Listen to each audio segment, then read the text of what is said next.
지금 여름 성경학교가 진행되고 있습니다.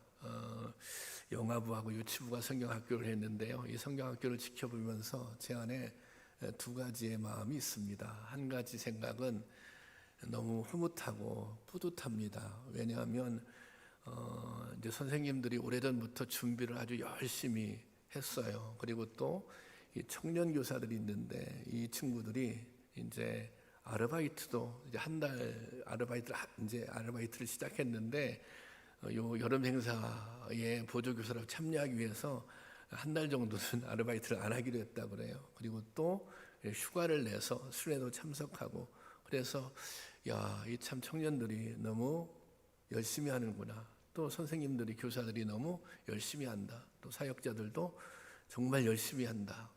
그래서 사실은 열심히 준비하면 좋은 이제 내용이 좋아지거든요. 그래서 이 우리 교회 와서 처음 성경학교를 경험해 보시는 이제 부모님들은 아니 이렇게 교회 교육을 한단 말이야? 이런 마음을 갖는 분들도 계세요. 이게 단순히 재미만 있는 성경학교가 아니라 충분히 다양한 프로그램을 통해서 아이들에게 정말 믿음을 가질 수 있도록 이번 주제가 나는 믿음의 사람 그런 주제인데 그런 믿음의 사람에 대해서 그 아이들 수준에서 생각해 볼 수 있도록 아주 프로그램이 잘 준비되어 있고 또 너무 아이들도 즐겁고 좋아하더라고요. 그러니까 이런 모든 모습들 이게 정말 가슴 뿌듯하죠. 그런데 한 가지 아쉬운 점이 있다면 또 그런 생각이 들었어요. 더 많은 어린이들이 참여하면 좋겠다. 이렇게 열심히 이렇게 많은 준비하고 온 성도님들이 마음을 모았는데 좀 더 많은 어린이들이 모일 수는 없을까 이런 생각을 했습니다. 그나마 위안이 됐던 것은 우리 또 할머니들이 막 손주들을 막 데리고 왔어요. 우리 교회 원래 다니지 않는 그런 손주들인데 열심히 데리고 와서 또 같이 막 예배도 드리고 또 그런 모습이 한편으로는 위안이 됐습니다. 그러면서 그런 생각했어요. 우리가 참 교회의 가장 커다란 목적 중에 하나는 영혼을 구원하는 일인데 잃어버린 영혼을 구원하고 또 방황하는 영혼을 하나님께로 인도해 내는 일인데 그 일에 우리가 얼마나 이 본래의 목적인데 그것이 그 일에 얼마나 열심을 냈는가 이제 그런 생각이 들었어요. 그리고 저부터 이게 참 회개해야 할 내용이다. 이제 그런 생각을 했습니다. 이 전도라고 하는 것은 예수님께서 지상 명령으로 교회에게 주신 사명입니다. 이 사명이라고 하는 것은 내가 하고 싶으면 하고 하기 싫으면 안 하는 것이 사명이 아닙니다. 사명은 하고 싶지 않아도 반드시 해야 하는 것이 사명입니다. 우리에게 구원받은 자로서 영혼을 구원하는 일은 복음을 전하는 일은 그것은 하기 싫어서 안 할 수 있는 그런 일이 아니라 먼저 구원받은 성도에게 주어진 사명인 것입니다. 교회를 에클레시아 그렇게 이 헬라어로 부르는데 그것은 이런 뜻이 담겨져 있습니다. 밖으로 그리고 부르다 이런 합성어인데요. 이것은 교회가 세상으로부터 부름받은 사람들의 공동체라는 뜻입니다. 세상으로부터 부름받은 사람들의 공동체 그것이 교회라는 뜻입니다. 그러면 하나님께서는 왜 세상으로부터 특별하게 사람들을 부르셨을까요? 저와 여러분들을 부르셨을까요? 그것이 사도행전 1장에 너무 잘 나와 있습니다. 사도행전 1장 8절 말씀 볼까요? 다 같이 보겠습니다. 시작. 오직 성령이 너희에게 임하시면 너희가 권능을 받고 예루살렘과 온 유대와 사마리아와 땅끝까지 이르러 내 증인이 되리라 하시니라. 하나님께서 이게 초대교회에 주신 말씀 또 예수님의 유언과 같은 말씀이거든요. 우리를 세상으로부터 불러낸 이유는 여기 있는 대로 예루살렘과 사마리아와 땅끝까지 복음, 땅끝까지 증인이 되게 하기 위해서 불렀다고 하는 것입니다. 이 증인의 사명이, 이 증인의 역할이 무엇입니까? 예수님이 우리의 구세주라고, 그분이 우리의 구원자라고 선포하는 일입니다.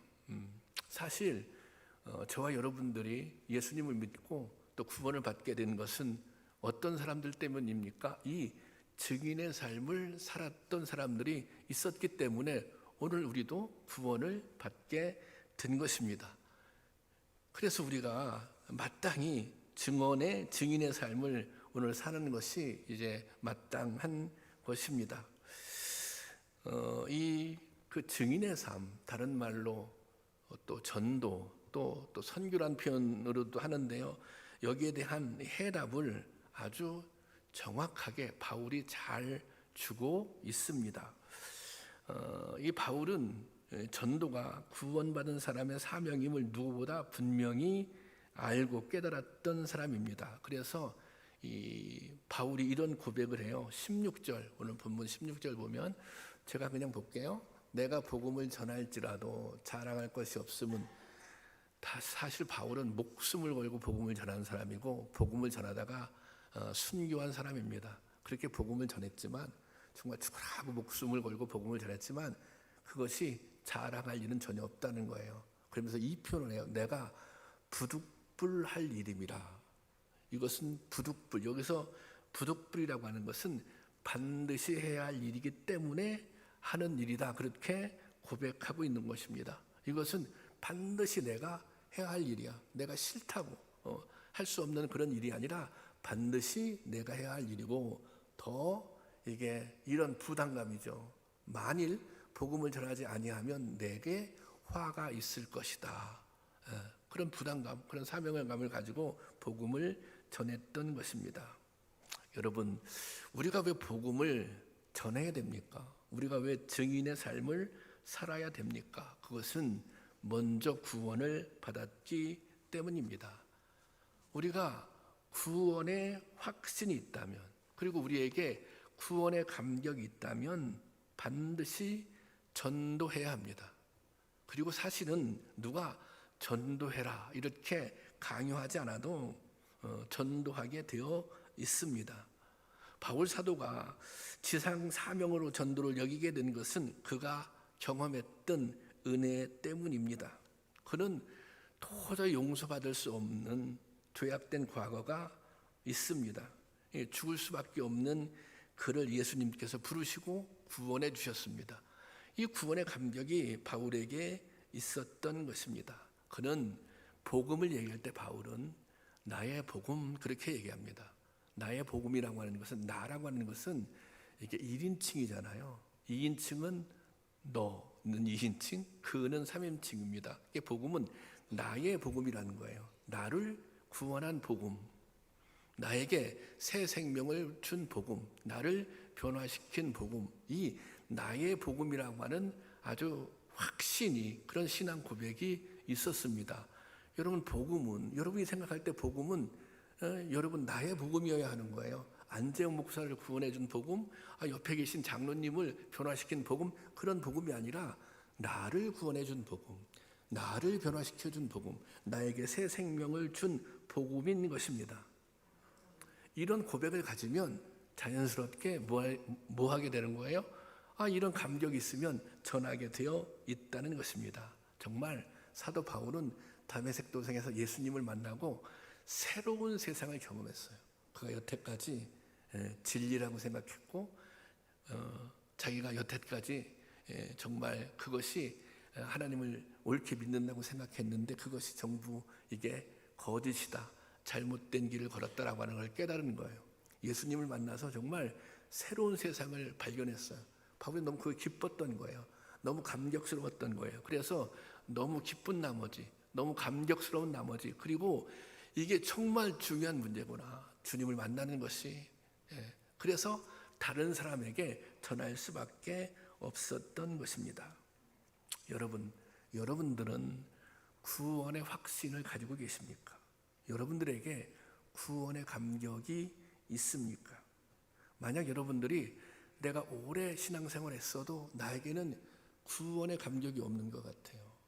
구원의 확신이 없는 것 같아요. 그런데 신앙생활을 하고 있는 것이잖아요. 이것은 마치 신앙생활을 취미처럼 하고 있는 것입니다. 이것은 하나님을 믿는 것을 마치 미신처럼 믿고 있는 것입니다. 그러니 구원의 기쁨을 누리지 못하는 것입니다. 여러분, 우리에게 구원의 확신이 있다면, 예수님이 나를 위해 십자가에 못 박혀 돌아가셨다는 은혜의 감격이 있다면, 전도를 잃어버린 영혼에 대해서 관심을 갖지 않을 수 없는 것입니다. 그리고 이 전도는 주님이 가장 기뻐하시는 일입니다. 이 전도는 주님을 기쁘게 해드릴 수 있는 최선의 헌신입니다. 그래서 주님께서 유언처럼 당부하신 거 아닙니까? 땅끝까지 이르러 내 증인이 되라. 이렇게 우리는 주님의 사랑을 받았습니다. 정상적인 성도라면, 은혜를 깨달은 성도라면 내가 참 주님의 사랑을 받았구나, 정말 값없는, 값으로 계산할 수 없는 그런 사랑을 받았구나, 이게 깨달아져요.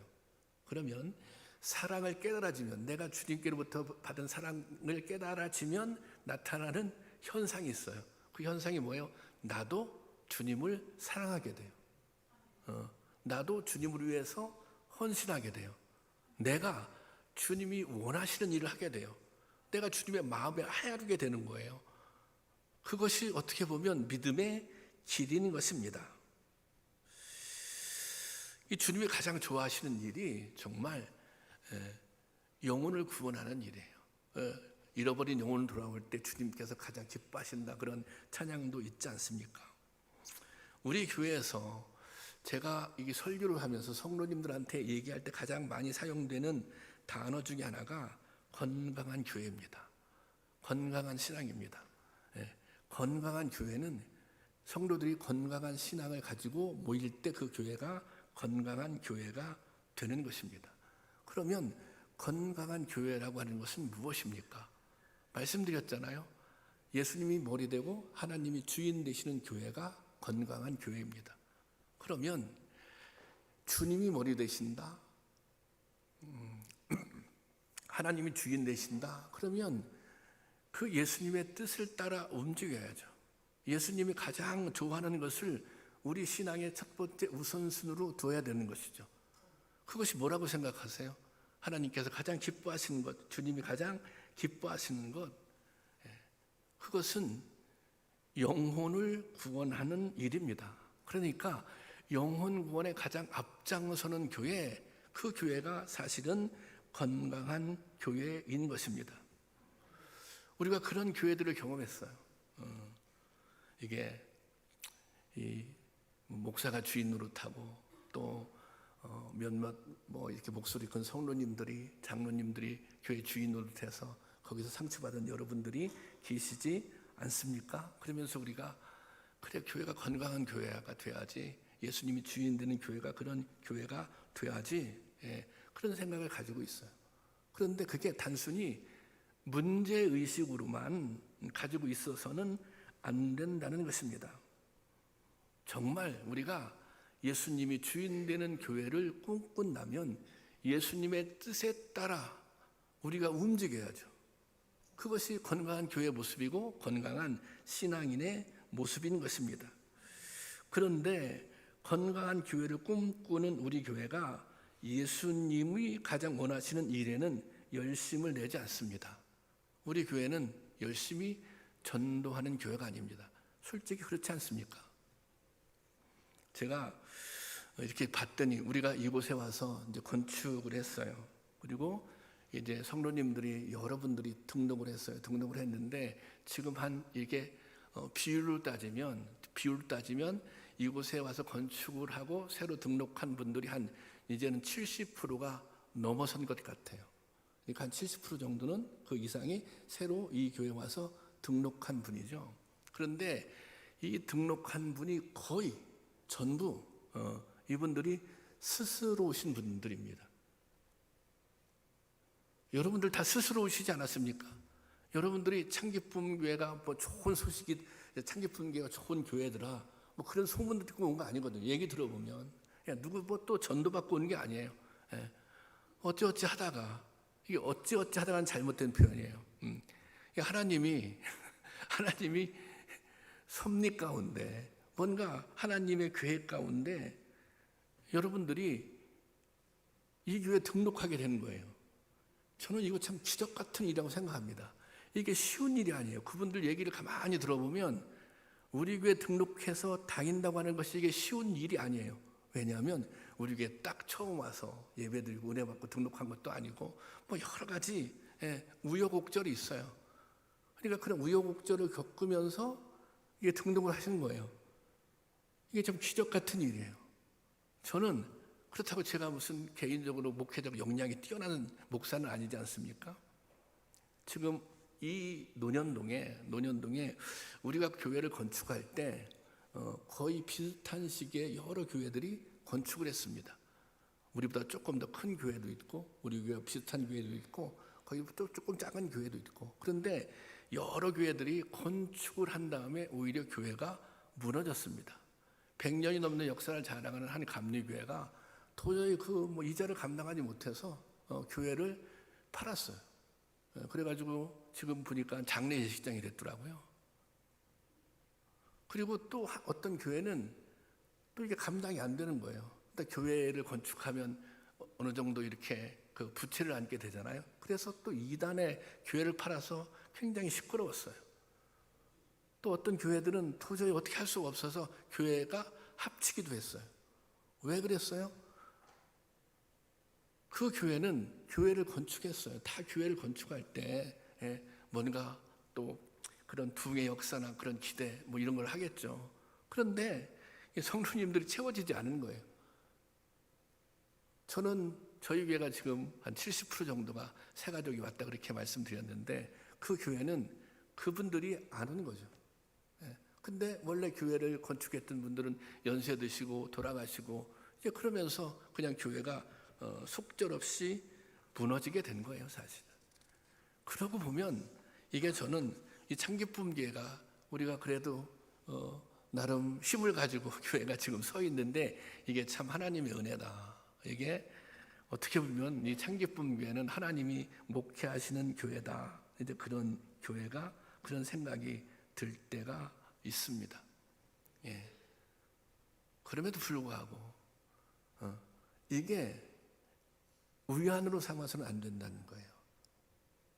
우리가 정말 잃어버린 영혼들, 죽어가는 영혼들에 대해서 갈망이 있어야 한다는 것입니다. 건강한 교회라고 하는 것은 문제의식만 가지고 있어서 되는 것이 아닙니다. 예수님의 명령대로 실천할 의지와 노력이 있어야 건강한 교회가 되는 것입니다.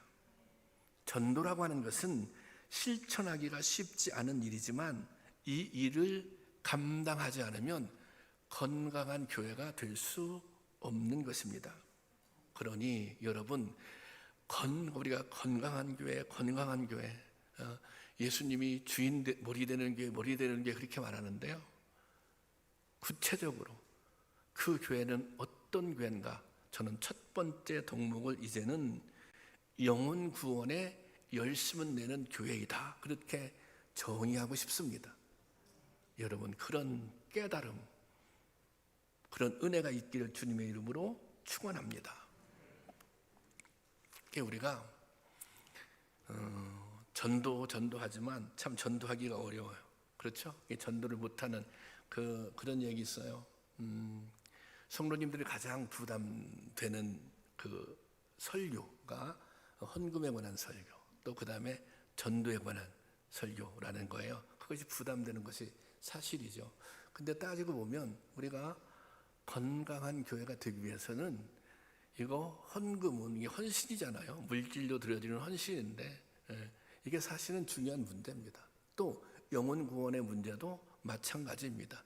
사실 저도 이것이 부담되니까 이게 설교를 많이 하지 않게 되더라고요. 이 전도하지 못하는 이유는 그거예요. 중에 첫 번째 이유는 죽어가는 영혼에 대한 사랑이 없기 때문입니다. 죽어가는 영혼에 대한. 여러분은 정말 구원에 대한 믿음을 가지고 계십니까? 구원에 대한 믿음이 있으시나요? 여러분 심판을 믿으시나요? 하나님의 심판을? 여러분 천국과 지옥이 있음도 믿으시나요? 그런데 왜 가까이에 수많은 죽어가는 영혼들을 보고만 계시는 것입니까?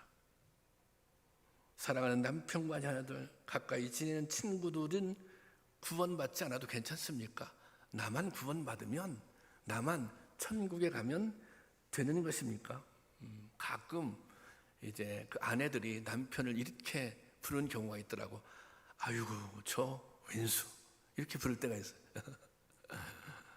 아이들이 막 속을 썩이잖아요. 그러면 저희 아내도 가끔 그런 얘기, 지금은 안 하는데 가끔 그런 말 했어요. 아유 저 원수 같은 놈. 여러분들은 여러분의 가족들을, 남편과 자녀들을 정말 원수 같다고 생각하셔서 구원 안 받아도 되는구나 그렇게 생각하시는 것은 아닙니까? 이 대부분의 부모님들은 자녀들을 끔찍하게 생각합니다. 이번 성경학교 때 아이들에게 이제 간식을 주는 프로그램이 있어요. 근데 그 간식에 뭐가 들어가냐면 치즈가 들어가요. 치즈. 요즘에 간식도 꼼꼼히 따져서 잘 줘야지, 잘못 주면 부모님들이 싫어해요. 요즘에 뭐 유치부나 영화부 같은 경우는 다 이 카톡방이 있거든요. 부모들 카톡방이 있어서 금방 다 뭐가 잘했다, 뭐가 좋았다, 뭘 개선했으면 좋겠다 이런 것들이 막 다 올라와요. 간식을 주는 것도 뭐 그냥 주면 되는 것이 아니라 꼼꼼히 챙겨서 줘야 돼요. 그 치즈를 뭘 만들어 먹는데 치즈가 필요하대요. 그래서 우리 아이가 치즈를 사달라고 해서 바쁘니까 사다 달라고 해서 치즈를 사다 줬어요. 근데 이 치즈를 가지고는 안 된다는 거예요. 왜 안 되느냐? 치즈라고 다 똑같은 치즈가 아니라 아이들이 먹는 유아용 치즈가 있다는 거예요. 그거를 안 주면 부모님들이 싫어한다는 거예요. 그러면 그 치즈를 많이 쓰냐? 그게 아니에요. 한 3분의 1쪽 정도 쓰는 거예요. 아이들이 먹으니까. 그래도 안 된다는 거예요. 그래서 유아용 치즈를 다시 사다 줬어요. 그러면 이거로 해서 간식을 줘라. 저도 아이들한테 뭘 주는 걸 좋아해요. 2층 제 사무실에는 그래서 항상 뭐 초콜릿도 있고 사탕도 있고 과자도 있거든요. 그때 집사람이 막 핀잔을 줘요. 그런 걸 주면 이게 부모들이 좋아하지 않는다. 왜 그러냐면 그게 약간 그렇잖아요. 불량식품은 아니지만 그게 지금 제가 이렇게 물어보고 줘요. 나 이거 얘한테 간식 줘도 돼? 내가 이래한테 간식을 좀 이래 엄마한테 물어봐. 야 이거 간식 줘도 되냐? 그럼 목사가 준다고 해서 주지 말라 그렇게 얘기할 수 없잖아요. 그러니까 그 말만 듣지 않고 이렇게 눈치를 봐요. 정말 줘도 되는 표정인가 아닌가. 그래서 제가 이제 간식을 다 건강식품으로 바꿔놓으려고 그래요. 근데 그러면 맛이 없어요. 그죠? 막 설탕이 막 들어가고 그래야 맛있는 거 아닙니까? 그런데 저는 그것이 나쁘다고 생각하지 않습니다. 중요하죠. 아이들 건강 챙기는 것 중요한데 저는 그만큼 그런 수준에서 무엇도 고민하고 생각해라, 챙겨라, 영혼도 그렇게 챙겨봐라. 여러분 자녀들의 영혼도 그렇게 챙기면 안 되겠는가? 여러분들이 자녀를 키우잖아요. 그러면 어떤 때 마음이 편안해요? 아이들 그냥 시집장가 잘 가고 또 그냥 뭐 집도 장만하고 또 웬만하면 또 뭐 좋은 차도 구입하고 또 뭐 잘 먹고 잘 사는 것 같아요. 그러면 마음이 좋죠. 그게 끝입니까? 아니 여러분 생각해 보세요. 좋은 집에 살고 있어요. 근데 그 영혼은 죽어가고 있어요. 그러면 그게 만족스럽습니까? 아니 잘 먹고 잘 살아요. 근데 그 영혼은 계속 죽어가고 있는 거예요. 그 모습을 보면 마음이 평안하십니까? 그러면 그것을 사랑이라고 말할 수 있겠습니까? 여러분들이 구원을 인정하지 않아요. 그러면 괜찮아요. 여러분들이 심판 없다고 생각해요. 그러면 괜찮아요. 여러분들이 난 천국과 지옥 인정하지 않아. 그러면 괜찮아요. 근데 여러분이 구원이 있다며요. 하나님의 심판이 있다며요. 천국도 있다며요. 그러면 그렇게 해서는 안 되는 것이죠. 그러면 사랑하는 것이 아니죠. 그러면 정말 원수처럼 생각하는지도 몰라요. 나만 하늘나라 가면 돼. 나만 천국 가면 돼. 말이 그렇다는 것입니다. 여러분, 주변에 추방하는 영혼들이 무수히 많습니다. 잃어버린 영혼들이 무수히 많습니다. 방황하는 영혼들도 무수히 많습니다. 내가 먼저 구원받았다면,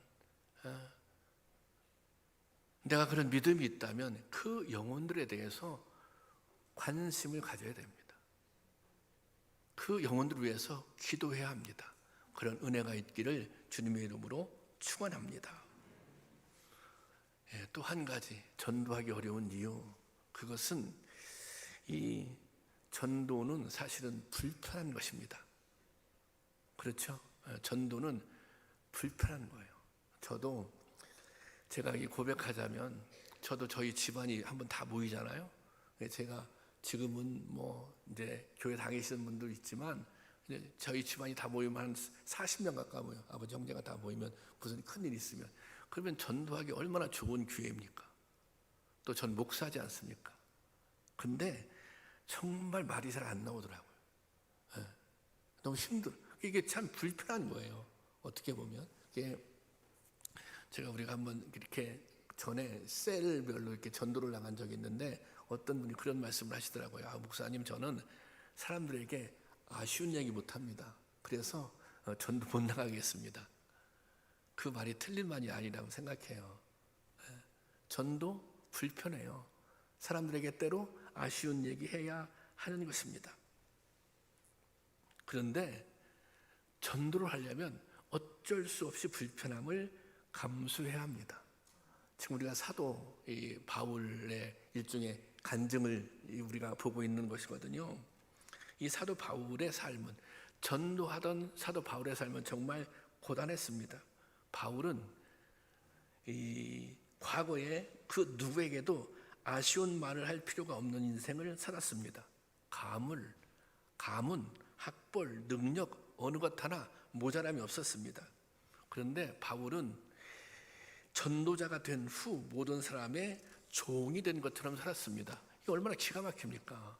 아니, 전도자가 되려고 종된 것처럼 살았다는 거예요. 고린도전서 9장 19절 말씀 보겠습니다. 다 같이 보겠습니다. 시작. 내가 모든 사람에게서 자유로우나 스스로 모든 사람에게 종이 된 것은 더 많은 사람들을 얻고자 함이라. 전도하려고 종처럼 사는 거예요. 바울 잘난 사람이에요. 바울 능력 있는 사람이에요. 바울 사람들로부터 인정받던 사람이에요. 그 잘난 사람이 뭐예요? 자기는 그냥 종처럼 살았다는 거예요. 유대인에게는 유대인처럼, 이방인에게는 이방인처럼, 부족한 사람에게는 부족한 사람처럼, 못 배운 사람 만나면 그 사람처럼. 왜? 한 영혼이라도 더 구원하기 위해 그가 그렇게 살았다는 거예요. 그런 불편함을 감수했다는 것입니다. 여러분, 이게 불편함이라고 하는 것은, 생각해 보세요. 내가 이 일이 정말 의미가 있다, 또 이 일이 사명이 있다. 다른 표현으로 여러분들이 자녀들을 사랑해요. 자녀들을. 그래서 뭘 해줘야 되는 게 많잖아요. 막 이렇게 어디 가면 뭐 학교도 등굣길도 데려와야 되고 데려오기도 해야 되고, 막 돈 아르바이트 해가지고 막 더 일도 막 더 해야 되고. 이거 불편하지 않습니까? 이게 불편한 일이잖아요. 불편해도 왜 그렇게 하십니까? 사랑하니까 하는 거잖아요. 사랑하니까. 아니, 여러분, 그냥 이 핏줄 개념으로 한 사람, 내 아들을 사랑해, 내 딸을 사랑해, 내 남편을 사랑해, 이것과 내가 한 영혼을 사랑해, 이것과 다른 것입니까? 아니, 영혼을 구원한다고 했을 때 뭐라도 할 수 있는 거지. 뭐라도. 여기는 뭐예요? 정말 이게 이 심판의 문제가 달려있는데, 그러니까 사랑한다면 웬만큼의 불편함을 감수할 수 있는 거예요. 그리고 제대로 그 불편함을 감수할 때 바울처럼 정말 나 종처럼 살았어. 그 바울이 그냥 단순히 바울이 막 능력이 있어서 막 전하면 막 거기에 뭐 요즘 말로 막 불이 뚝뚝 떨어져서 이런 것도 있었겠죠. 그렇지만 여기에는 이런 헌신이 있었던 거예요. 이런 사랑이 있었던 거예요.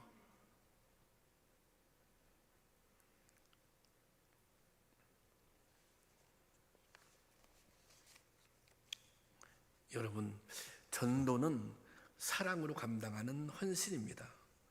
하나님을 사랑하고 은혜에 대한 고백이 있다면 힘들고 어렵더라도 전도해야 하는 것입니다.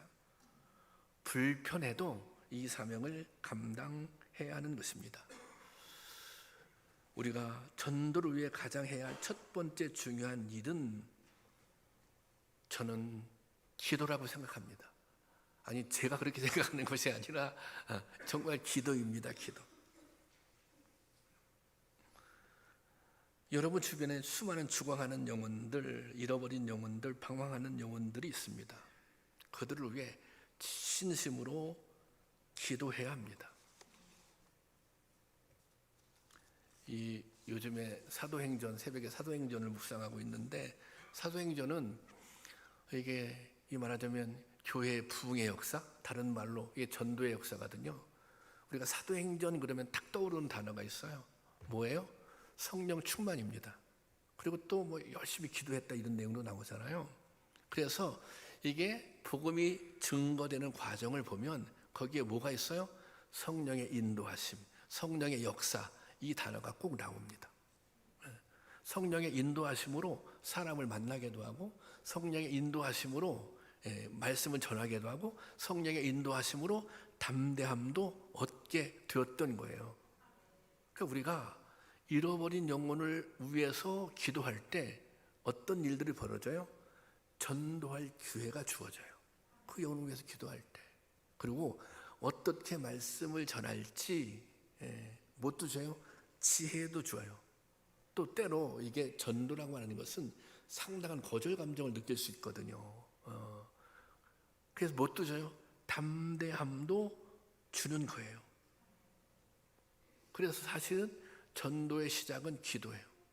저는 기도만 제대로, 우리가 주변에 있는 영혼들을 위해서 기도만 제대로 하지, 기도만 제대로. 그러면 저는 한 80%는 이미 전도된 거예요. 왜냐하면 그 길을 어떻게 전도해야 하는지, 그 길을 주님께서, 그 길을 성령님께서 인도해 주시기 때문입니다. 제가 첫 번째로 강력하게 여러분들 도전드리고 싶은 건 영혼 구원에 대한 열망을 가지라는 거예요. 그리고 기도하라는 거예요. 정말 그 영혼을 불쌍히 여기고, 여러분 그냥 인간적으로 그냥 아들이니까 딸이니까 남편이니까 아내이니까 잘 됐으면 좋겠다. 그리고 희생도 하잖아요. 근데 그것만큼, 그 이상으로. 왜? 그것만큼 영혼권이 중요하니까, 그것만큼 구원받고 천국 가는 것이 중요하니까, 그렇게 집중하면, 그렇게 기도하면 이게 역사가 일어나게 되어 있는 거예요. 그래서 오늘 복음이 증거되고 교회가 세워진 거예요. 여러분, 우리에게 이 전도에 대한 인식의 전환이 필요하다고 생각합니다. 제가 전도에 대해서 자꾸 설교를 꺼리게 된 것은 막 건강한 교회, 막 교인 숫자만 막 늘리려고 목사가. 근데 이게 그런 차원이 아닌 거예요, 사실은. 이게 전도라고 하는 것은 하나님 은혜에 대한 가장 확실한 반응이에요. 은혜 받은 자의 가장 첫 번째 반응이, 나도 내 영혼이 구원받았으니 하나님의 은혜로 다른 영혼도 그렇게 인도해야 되는 거죠. 내가 그렇게 사랑받았으니 하나님께 나의 사랑을 보여주어야 되는 거죠.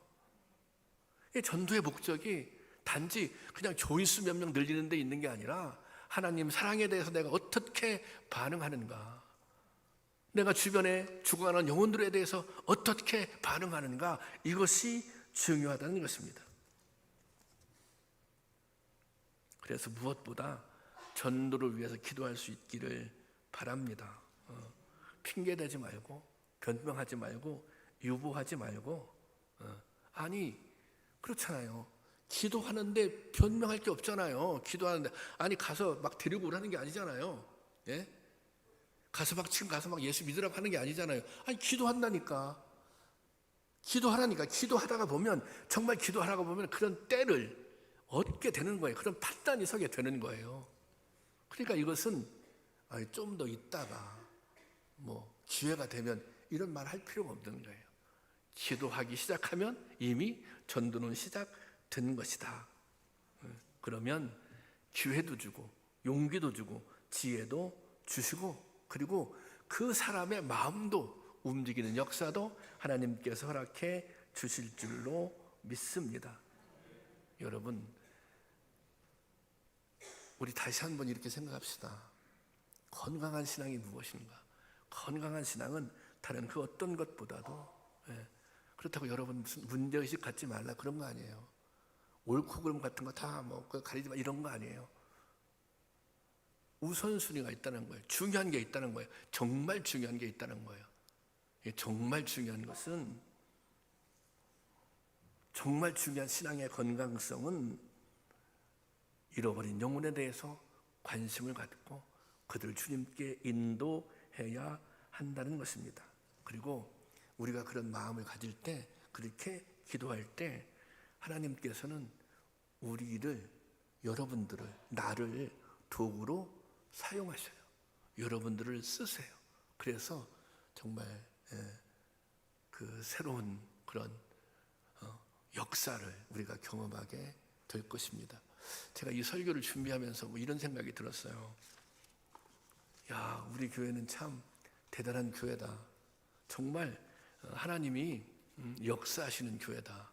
아니 그렇잖아요. 하나님이 무수한 성도님들을 보내주셔서 이단에 파는 교회도 있고 뭐 교회가 작은 시동으로 바뀌기도 하고 막 합쳐지기도 하고 다 우리하고 거의 비슷한 수준의 교회들이 그렇게 된 거예요.